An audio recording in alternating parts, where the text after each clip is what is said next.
आपको बता दूं कि दिल्ली कैपिटल के लिए 2023 आईपीएल किसी बुरे सपने से कम नहीं गुजर रहा है। पिछले 6 मुकाबलों में सिर्फ एक जीत, वो भी पिछले मुकाबले में कोलकाता नाइट राइडर के खिलाफ जीतने में कामयाब रही है टीम, और सिर्फ इकलौती जीत के साथ वो सबसे नीचे पायदान पर एक तरीके से खड़ी हुई है। तो उनके लिए समस्याएं कम होने का नाम नहीं ले रही है। लेकिन एक तरीके से कह सकते हैं खुशखबरी, और क्योंकि कमलेश नागरकोटी जो चोट के कारण एक तरीके से इंजर्ड थे, बाहर हो गए थे, दिल्ली कैपिटल का हिस्सा नहीं थे इस आईपीएल में, तो उनका रिप्लेसमेंट एक तरीके से दिल्ली कैपिटल ने घोषित कर दिया है। और उनके रिप्लेसमेंट के तौर पर आपको बता दो कि किसी गेंदबाज को नहीं लाया गया है, एक बल्लेबाज को लाया गया है। जी हां, अंडर 19 खिताब दिला चुके भारत के कप्तान प्रियम गर्ग। जी हां, आपको याद होगा पिछले साल ये सनराइजर्स हैदराबाद की तरफ से खेलते हुए नजर आए थे, और वहां इन्होंने एक तरीके से अच्छी बल्लेबाजी करके दिया था। उनको मिडिल ऑर्डर में अच्छे बल्लेबाज माने जाते हैं।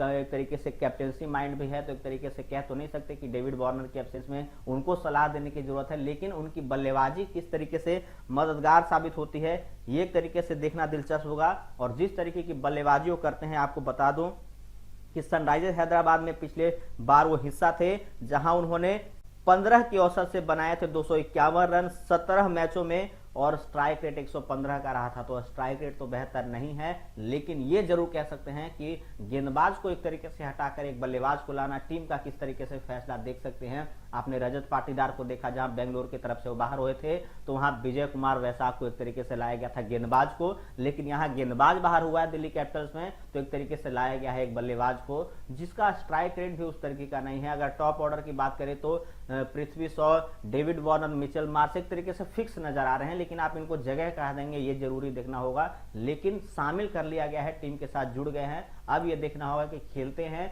या नहीं, मुकाबले खेलते हुए नजर आते हैं या नहीं, ये देखना होगा। लेकिन कमलेश नागरकोटी तेज गेंदबाज, ये भी अंडर 19 के सुपरस्टार थे। ये और शिवम मावी की जोड़ी एक तरीके से विरोधी बल्लेबाजों को तोड़ने का काम करती थी। यॉर्कर, तेज गेंदबाजी में इनका प्रदर्शन शानदार था, और प्रियम गर्ग उस टीम के कप्तान थे। तो एक तरीके से कह सकते हैं कि प्रियम गर्ग कप्तान आ गए हैं, और एक तरीके से गेंदबाज को बाहर कर दिया गया है। तो किस तरीके से देख रहे हैं, क्या ये फैसला सही है दिल्ली मैनेजमेंट का? क्या उनके आने से एक तरीके से वो जीत की पटरी पर लौटती हुई नजर आएगी टीम? ये देखना दिलचस्प होगा।